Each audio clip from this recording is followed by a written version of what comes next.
muito bom dia, que alegria nós estarmos juntos nessa manhã do dia 27 de março, o último domingo deste mês, deste trimestre.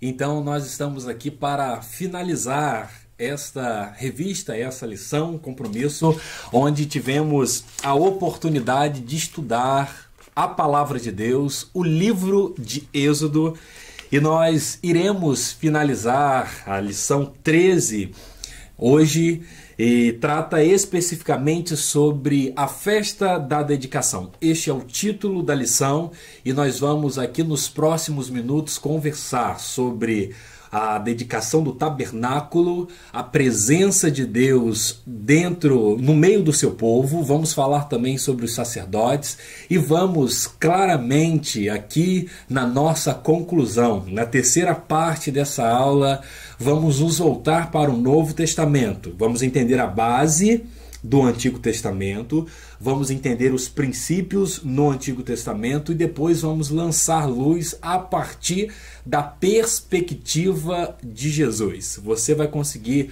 concluir comigo aqui que Jesus, ele é a parte principal, é essencial e é possível encontrar a revelação de Deus em Jesus, em toda a Bíblia, em toda a palavra de Deus. Então, aproveite esse momento, você já pode curtir, compartilhar nos grupos de WhatsApp, pode colocar no status do seu WhatsApp, pode comentar, a gente pode aqui interagir, eu posso falar algo, você pode completar. O interessante e o importante é que nós estudemos juntos, nessa manhã, a palavra de Deus e consigamos extrair lições práticas, ou seja, lições que vão entrar no nosso coração, mas que vão também fazer parte do nosso dia a dia.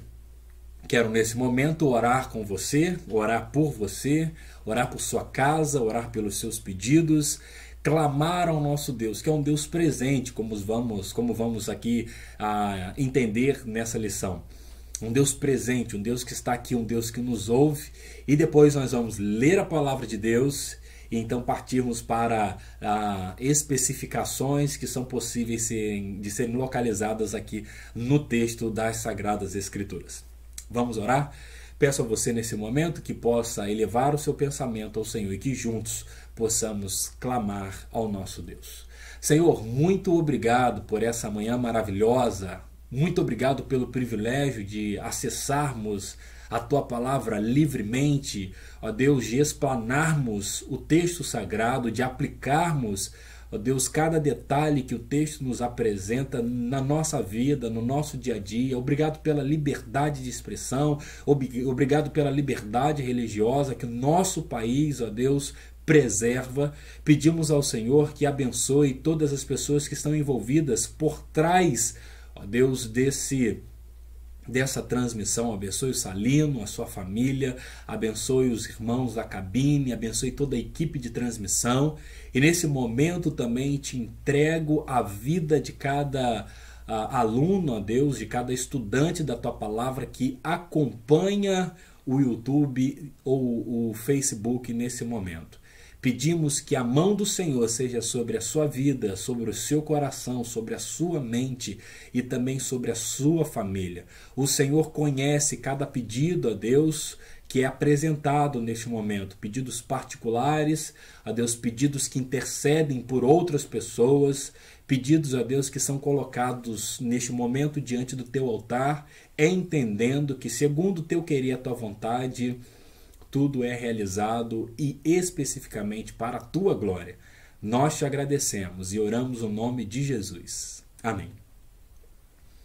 Você pode abrir a sua Bíblia ou acessá-la no texto de Êxodo, capítulo 40, e nós vamos ler apenas um versículo. Vamos explanar possivelmente todo o capítulo, vamos aqui apresentar alguns aspectos desse capítulo, vamos até falar de uma possível introdução da construção do tabernáculo que começa no capítulo 25, mas vamos nesse primeiro momento ler o texto de Êxodo, capítulo 40, versículo 34. E diz assim a palavra de Deus: Então a nuvem cobriu a tenda do encontro e a glória do Senhor encheu o tabernáculo. Então a nuvem cobriu a tenda do encontro e a glória do Senhor encheu o tabernáculo. Eu quero começar nesse primeiro momento, a partir dessa expressão que nos é conhecida. O pastor José Laurindo Filho tem apresentado sermões, tem pregado para nós e já deixou o caminho preparado aqui para tratarmos desse verbete que aparece no hebraico, ou seja, dessa palavra chamada glória. A palavra glória aqui aparece como glória do Senhor. No hebraico, kavod, ela tem dois significados. No primeiro significado, um significado, diríamos aqui, no dia a dia, que pode trazer um significado de peso. E, no sentido teológico, a palavra glória, a palavra kavod, ela é uma palavra que traz um aspecto teológico, um aspecto voltado para a presença de Deus. Kavod, então, pode significar honra, dignidade e autoridade. Olha aí. A partir dessas chaves de leitura que eu acabei de apresentar para você, a gente já pode ler o texto de uma outra forma. Vamos então substituir glória por essas três possíveis traduções para a mesma palavra kavod que aparece lá no hebraico. Vamos ler novamente? Então a nuvem cobriu a tenda do encontro e a autoridade, dignidade, honra do Senhor encheu o tabernáculo. A partir dessas três traduções, honra, dignidade e autoridade, que representam glória, nós agora leremos ou estudaremos tantas outras partes dessa nossa lição. No primeiro momento, nós estamos tratando, agora no capítulo 40, e olhar no retrovisor para tantos outros capítulos que já foram apresentados aqui. Então, sendo a última lição, nós temos a condição de fazer um panorama daquilo que foi abordado e apresentar aqui a conclusão daquilo que nos é apresentado também. Então, olhando para o cenário do Êxodo, desse livro, que significa saída, nós encontramos um cenário também de ligação com Gênesis. Ou seja, olhar Êxodo é mais que olhar Êxodo, é olhar também o livro de Gênesis. É olhar que nós temos ali o nome de Jacó, que é mudado para Israel, e que a partir dos seus filhos nós temos tribos, e que essas tribos vão ter uma vida, no primeiro momento, de conforto, a partir de José, que foi governador do Egito. Depois da sua morte, José, então, é esquecido e tudo aquilo que ele fez, e o seu povo, os seus irmãos, os clãs, as tribos que formavam Israel, os filhos de Israel, ficaram numa situação de escravidão. Mas a gente já pode adiantar dizendo que Deus se importa com a necessidade dessas pessoas. Deus está sempre se lembrando da promessa que faz, a promessa realizada a Abraão, terra, bênção e descendência. Abraão não viu a promessa se cumprindo, mas ele creu nesse Deus que lhe chamou, e agora nós estamos diante de um cenário onde Deus se compromete a libertar esse povo. Então, diz o texto de Êxodo, logo no seu início, de que Deus ouve a necessidade, se compadece e desce para libertar o povo. Você conhece toda aquela negociação. Primeiro Deus levanta Moisés e tem o seu apoio, tem o apoio do seu irmão Arão. E essas negociações com Faraó vão acontecendo. Algumas são concedidas, solicitações concedidas, outras não são. E aí, num dado momento, Deus liberta, o povo sai do Egito, tem a Páscoa persa. E aí, nesse momento de libertação, o povo se encontra no deserto, e especificamente entre os capítulos 25 e 40 nós estamos no ambiente. Aqui a gente pode dizer que a gente está no recorte que trata, tem uma ligação direta com a nossa lição, ou seja, o tabernáculo. Há uma orientação que é dada a dois homens artistas, a dois homens sábios, inteligentes, e que esses homens, chamados Bezalel e Aholiabe, eles vão ter a oportunidade, seguindo e segundo a graça de Deus, de preparar o tabernáculo. Havia então A partir do capítulo 25, nós já conseguimos perceber essas orientações, orientações que trazem detalhes, orientações que nos apresentam os seus significados e orientações que apontam para algo muito maior, de que Deus é um Deus que leva as suas próprias coisas muito a sério. Consequentemente, as pessoas que estão ligadas, que servem a esse Deus, também deveriam e devem levar. Nesse cenário, nós encontramos então a narrativa sobre o tabernáculo, capítulo 25 até o capítulo 40, onde nos encontramos, fruto do texto que nós lemos.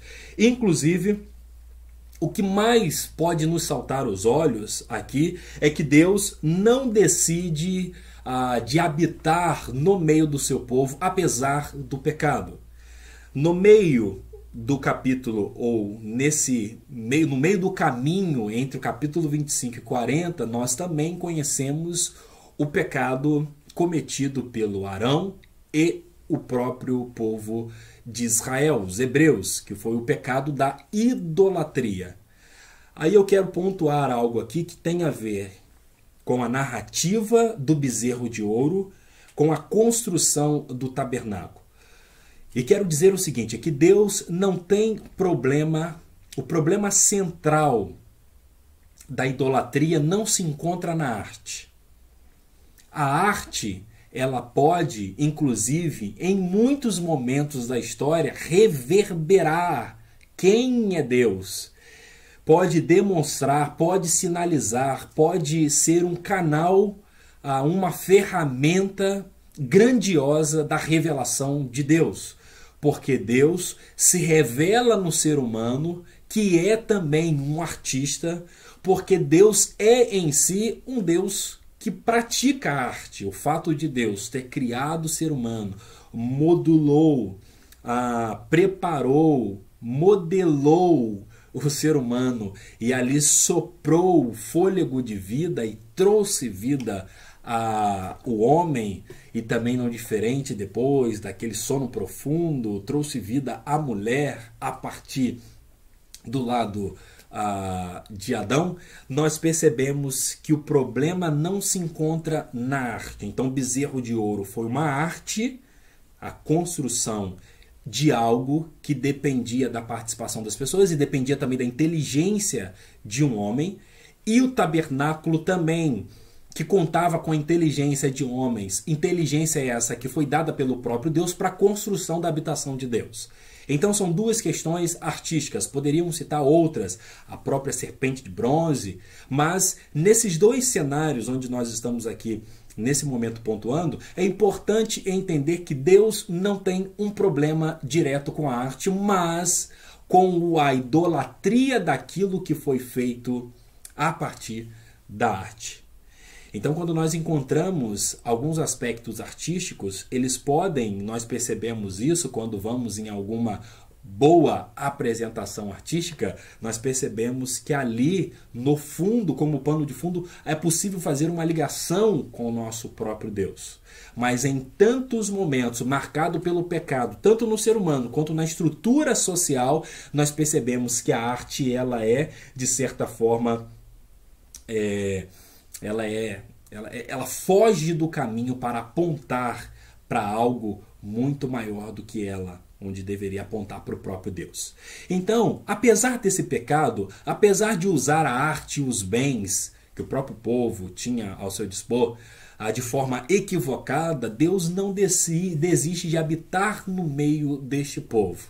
Deus, então, continua a sua proposta de libertação, de ensino, de mudança de mente, de mudança de perspectiva, de conquista de novas terras. Essa é a proposta de Deus. E Deus então vai, por intermédio de Moisés, instruir o povo, e essas instruções são chamadas de lei mosaica. A Torá, os ensinamentos que nós encontramos são mais do que leis para penalizar alguém. Nós não podemos confundir a compreensão que temos, sobretudo no nosso ambiente de lei de penalidade, para as leis Torá, ou Torot, ou seja, as instruções que Deus vai dar para o seu povo. Dentro dessas leis, nós temos as leis morais, as leis civis e as leis cerimoniais, dentro de um conjunto de 613 mandamentos. Ou seja, Deus pega um novo grupo e deseja tornar esse grupo um grupo autônomo, um grupo livre, um grupo capaz de conquistar a sua própria terra e tê-lo, acima de tudo, como seu próprio governador. Abre-se aqui então um parênteses para quando há uma intervenção do povo e uma solicitação de que de que Samuel pudesse providenciar um rei. A fala de Deus, né, para Samuel que Samuel não estava sendo rejeitado por eles, mas o próprio Deus, quando o povo solicita um rei. O texto, então, como já falado, destaca esse valor da presença de Deus no meio do povo. E que presença é essa? É uma presença gloriosa, ela é uma presença de autoridade, ela é uma presença de honra, as palavras que nós escolhemos aqui substituir, e ela é uma presença de dignidade. Isso é então exemplificado quando a nuvem cobriu a tenda do encontro. Por falar em tenda do encontro, nós aqui então encontramos algumas definições. E aí, só para lhe ajudar na leitura bíblica, às vezes você pode ler uma versão que lá está tabernáculo. Às vezes você pode ler uma versão que está tenda. Às vezes você pode ler uma versão que está tenda do encontro. A NVI, por exemplo, eu acabei de ler tenda do encontro, e que parece fazer um enorme sentido. Às vezes você pode encontrar também tabernáculo do testemunho. São expressões para um mesmo local. O que é mais interessante nós observarmos, já pontuei, mas aqui é preciso ainda enfatizar, de que Deus decide por vontade própria, não sendo obrigado por ninguém, a habitar no meio do seu povo. A tenda do encontro, o tabernáculo, ele tinha então uma medição de 45 metros por 22,5. E dentro do tabernáculo, um local que só era acessado pelo sacerdote, sumo sacerdote, um local de 13,5 por 4,5 aproximadamente. Então nós estamos falando de uma decisão que Deus faz, parte dele. Isso é interessante nós notarmos que a Bíblia nos apresenta, de Gênesis a Apocalipse, essa aproximação de Deus em nossa direção, por amor, por graça, não porque ele merece, não porque ele precisa. E aí nós então encontramos nesse cenário essa tenda que era móvel. Ou seja, no momento ela era desmontada e depois ela era montada novamente. Somente quando o pessoal chega em Siló é que essa tenda vai ser uma tenda fixa. E depois ela é substituída pelo templo chamado Templo de Salomão, que é construído em 966 a.C. Agora, o que fazer no tabernáculo? Falamos então da presença que ali lança luz, lança honra, lança dignidade, é uma presença gloriosa do nosso Deus. Falamos das especificações da tenda, dessa tenda sendo uma tenda móvel. Falamos dessa decisão de amor, e usando aqui a temática da nossa campanha de missões mundiais, a compaixão, onde Deus decide habitar no meio de um povo que é pecador, que errou, e Deus não desiste do seu projeto de reconciliação, de aproximação, de salvação. E o que nós encontramos, o que era realizado então no tabernáculo ou na tenda do encontro? O que nós encontramos é um povo que oferece adoração ao Deus único e verdadeiro. A tenda do encontro, ela foi pensada para ser um local de encontro com Deus, para que o ser humano pudesse ofertar, oferecer, participar, ir em direção a esse lugar e então adorar ao Deus que se faz presente, não está preso nessa realidade. Isso é muito interessante. Ele não está preso nessa localidade, mas ele é um Deus que por misericórdia se faz presente. A presença plena de Deus se dá, sobretudo no Novo Testamento, dentro do coração daqueles que um dia aceitaram Jesus Cristo como Senhor e Salvador.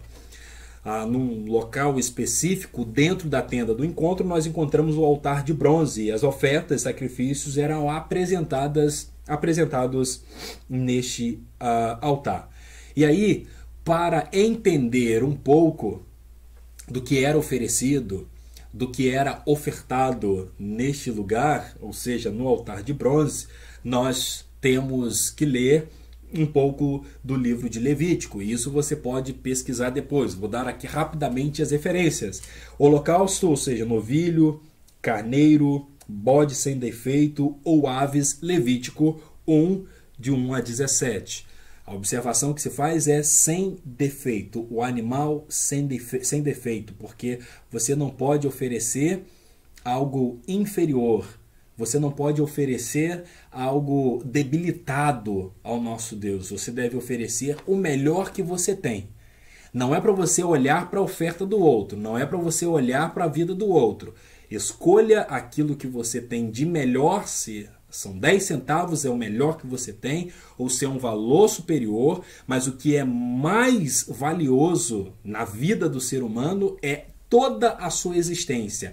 Ofereça toda a sua vida ao nosso Deus como uma oferta, como um sacrifício de culto ao Senhor. E aí, quando nós oferecemos toda a nossa vida, e a nossa vida é formada pela questão familiar, pela questão financeira, pela questão social, pela questão religiosa, tudo isso está envolvido na nossa adoração e na nossa oferta ao nosso Deus. Mas, além de holocausto, tinha oferta de cereal, Levítico 1, de 1 a 16, oferta pacífica, Levítico 3, de 1 a 17, oferta pelo pecado, Levítico 4, de 1 a 35, oferta pela culpa, Levítico 5 e Levítico 6 também. O que era oferecido neste ambiente era a oferta de holocausto, eram as ofertas holocausto, de cereal, de oferta pacífica pelo pecado e pela culpa. Quero caminhar um pouco mais com você e sinalizar 5 especificações possíveis. Depois você pode ler o texto com calma, pode inclusive fazer uma jornada do tabernáculo aí, se você quiser, desse capítulo 25 até o capítulo 40, e descobrir algumas outras questões relevantes, mas eu destaco aqui 5 questões, 5 especificações centrais quanto ao tabernáculo. A primeira especificação que eu trago é que um tabernáculo era um tabernáculo, observe a minha fala, um tabernáculo para toda a comunidade. Não havia ali um tabernáculo para uma tribo, outro tabernáculo para outra tribo. Vamos ter 12 tabernáculos. Não, é um tabernáculo para que todas as tribos estejam ao redor e possam, de certa forma, entender o valor da fé, nesse caso judaica, que é uma fé comunitária. A nossa fé é judaico-cristã, porque ela vem do Antigo e é realçada no Novo Testamento em Jesus Cristo. Debaixo dessa perspectiva, ela não muda aquele princípio de ser comunitário. Nós temos tanto a eclesia, que é conhecida no Novo Testamento, para dar um sentido de reunião, de congregação, de comunhão, nós temos koinonia, e temos também no Antigo Testamento rahal e outras palavras que vão exemplificar o valor de grupo, de comunidade. E Deus é um Deus comunitário. Eu faço da minha vida o que eu quero. Não. Você é interdependente. Você está ligado a uma outra pessoa porque você, se um dia confessou Jesus Cristo como Senhor e Salvador da sua vida, você faz parte de uma família. E usando a metáfora do corpo, como Paulo vai escrever aos Coríntios, ele vai dizer que quando uma parte do corpo não está legal, há um prejuízo e que precisa ser tratado para que todo o corpo fique saudável. Então a fé é uma fé comunitária. Eu faço o meu culto sozinho, eu pratico a minha obra social, não. A fé comunitária é nós. A oração de Jesus como um princípio de encontro com Deus, das nossas conversas com Ele, Jesus sempre trouxe: Pai nosso que estais no céu, santificado seja o teu nome, assim na terra como no céu, o pão nosso de cada dia. Ou seja, a fé a fé no Deus único e verdadeiro é uma fé comunitária. Então, é um tabernáculo para toda a comunidade. O tabernáculo, isso já falei, e é importante agora lançar uma luz maior ainda sobre esse ponto. O tabernáculo estava no centro da comunidade de Israel. As tribos estavam ao redor. O tabernáculo no centro exemplifica, traduz e evidencia que Deus deve ser o centro não apenas da geografia, mas Deus deve ser o centro das tribos, o centro do culto, o centro das vidas que moravam ali naquele acampamento. Então, às vezes, nós não entendemos alguns detalhes que o texto nos apresenta, que são detalhes carregados de sentidos e propósitos, e nós percebemos então tabernáculo. Primeiro, é um tabernáculo. Segundo, esse tabernáculo ele está no centro e ao redor as tribos. Não tem uma tribo no centro. A tribo de tal lugar, a tribo que tem mais gente, a tribo que tem mais valor, a tribo que tem mais doutorado, a tribo que tem mais isso, a tribo que tem mais conhecimento. Não tem isso. O tabernáculo está no centro. Infelizmente, nós percebemos na história da humanidade, não diferente nas nossas comunidades, pessoas que querem assumir o centro, mas essas pessoas não darão conta da sua própria existência porque o centro pertence ao nosso Deus. Apenas, única e exclusivamente, o lugar central deve ser do nosso Senhor. O tabernáculo ele era acessível a todas as pessoas. Isso é muito interessante. Só o sacerdote vai? Não. Só o líder do clã vai? Não. Só aquele que tem mais estudo vai? Não. O tabernáculo ele estava ali para que todas as pessoas pudessem oferecer, se aproximar e também, de certa forma, cultuar ao nosso Deus. O tabernáculo é um tabernáculo para todo mundo. O tabernáculo ele está no centro. O tabernáculo ele também é acessível a todas as pessoas. Tem gente que fala, é o meu grupo, é para mim, é para o meu grupo, mas nós não podemos entender dessa forma. E aí o que nós encontramos agora como quarto destaque, quarta questão, quarta especificação, é que na oferta que se realizava neste tabernáculo, o indivíduo que levava o sacrifício, ele também, o animal para ser sacrificado, ou o cereal, ele também fazia parte dessa oferta.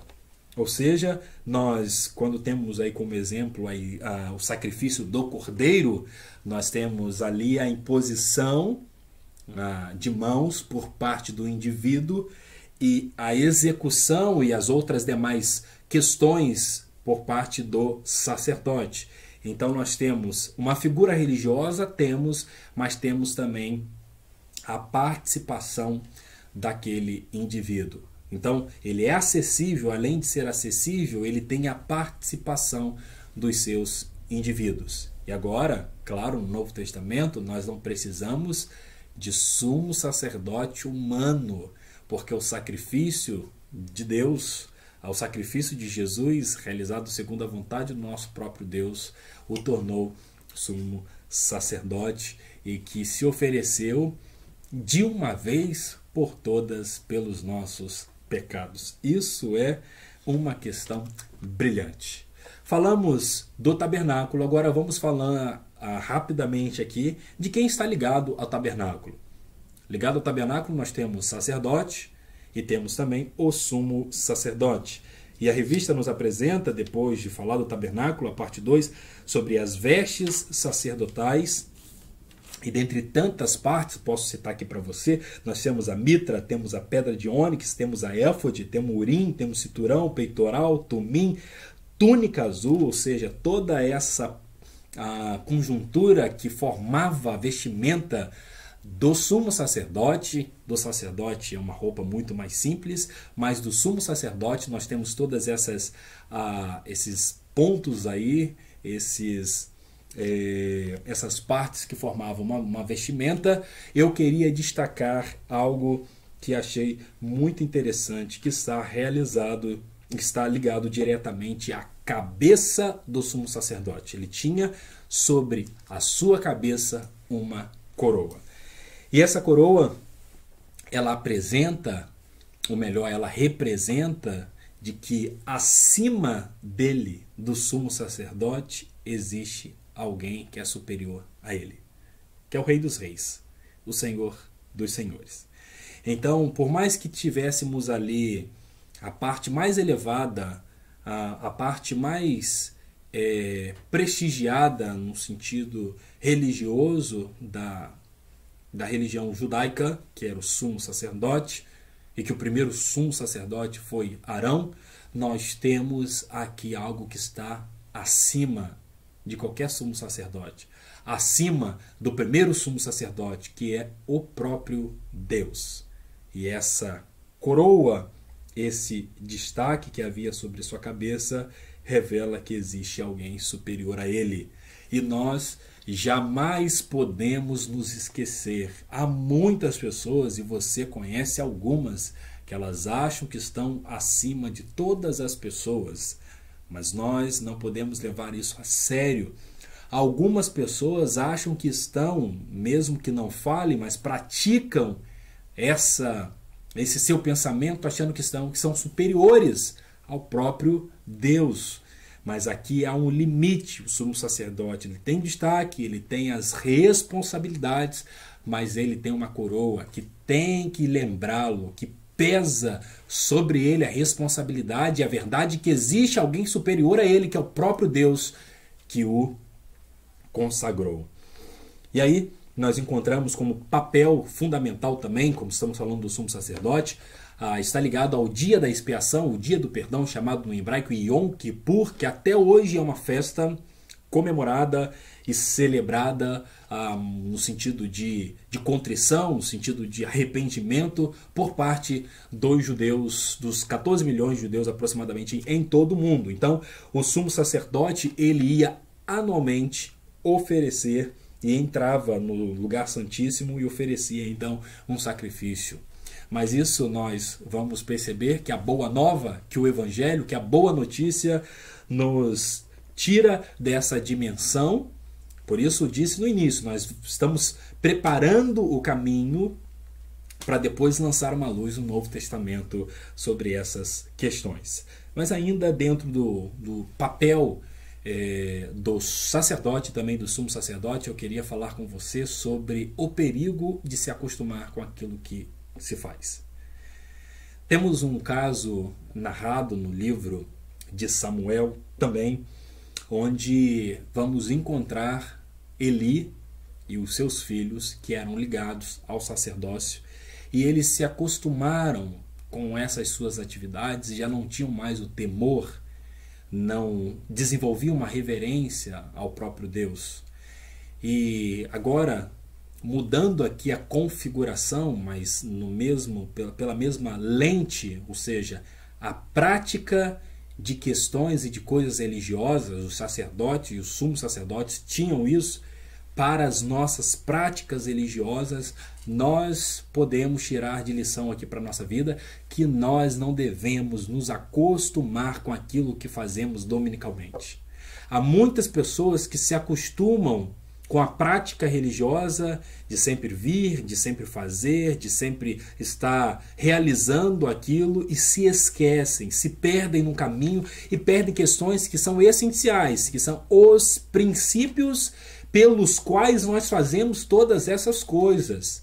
Os princípios pelos quais praticamos e temos práticas religiosas, ou seja, de vir à igreja, de dizimar, de sair, de fazer as coisas, de nos reunirmos, todas essas questões que fazemos dominicalmente, semanalmente, isso aponta para um princípio e é fruto de um princípio muito maior. O equívoco de qualquer pessoa que está ligada de religião e se torna um religioso, praticando a religiosidade ao extremo, é que ele se acostuma de fazer aquilo. Ele sempre fez, ele sempre praticou, ele tem muito tempo de batizado, ele tem muito tempo nessa função, ele tem há muito tempo, desde tal década do século passado, ele faz isso, que ele perdeu o princípio, que ele faz isso não por ele, não por causa dele, mas ele faz isso por causa de um princípio maior, da salvação em Jesus Cristo, que ele alcançou, resumidamente, e que ele é potencializado pelo Espírito Santo que nele habita para ele tornar isso visível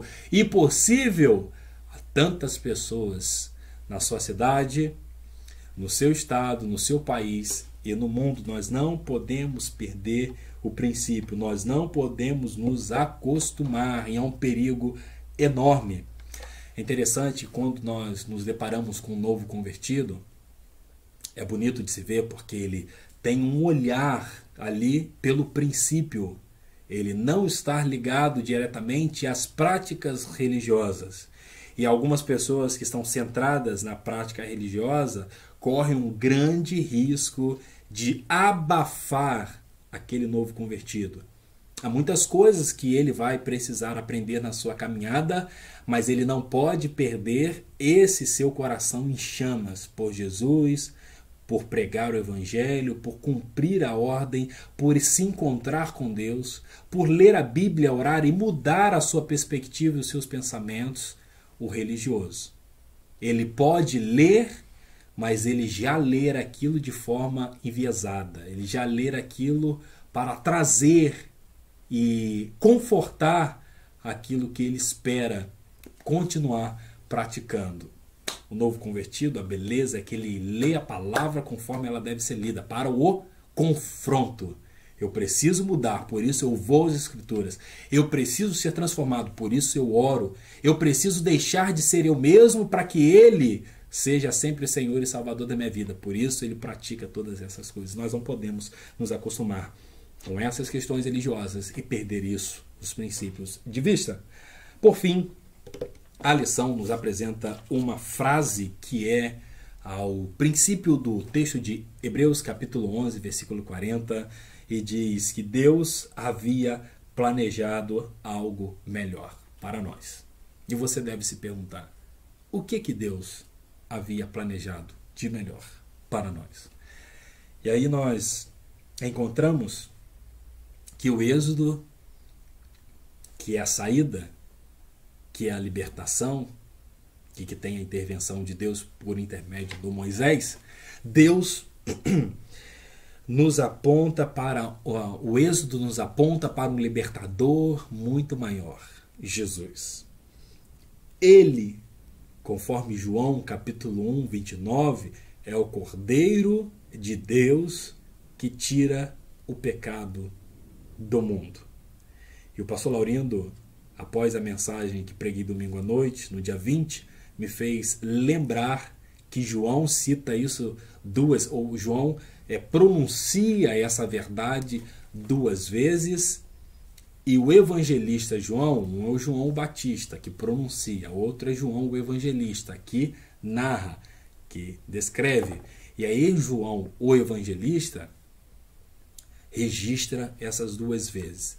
E aí, num diálogo com o pastor Laurindo, eu disse o seguinte: olha, pastor, essa sua observação faz um sentido enorme, principalmente se a gente for usar a mentalidade hebraica quanto aos números. E João tem a mentalidade hebraica. O texto é escrito em grego, mas a mentalidade hebraica está ali como pano de fundo para a redação do Evangelho.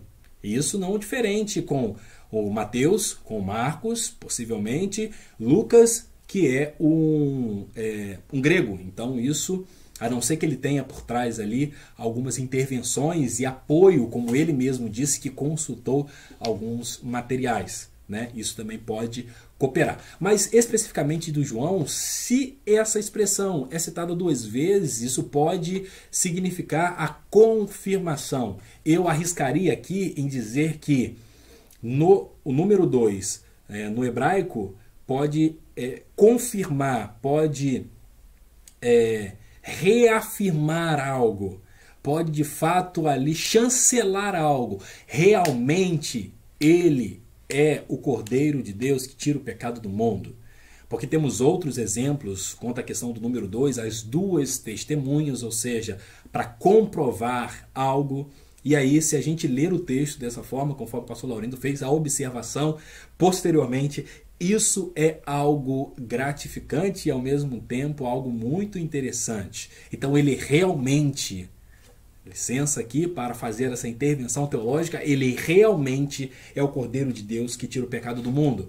A lição nos apresenta alguma coisa melhor. O texto de Hebreus 11:40 no início diz: Deus havia planejado algo melhor para nós. Aí a gente pergunta, que coisa melhor é essa? É Jesus, porque ele realmente é o Cordeiro de Deus que tira o pecado do mundo.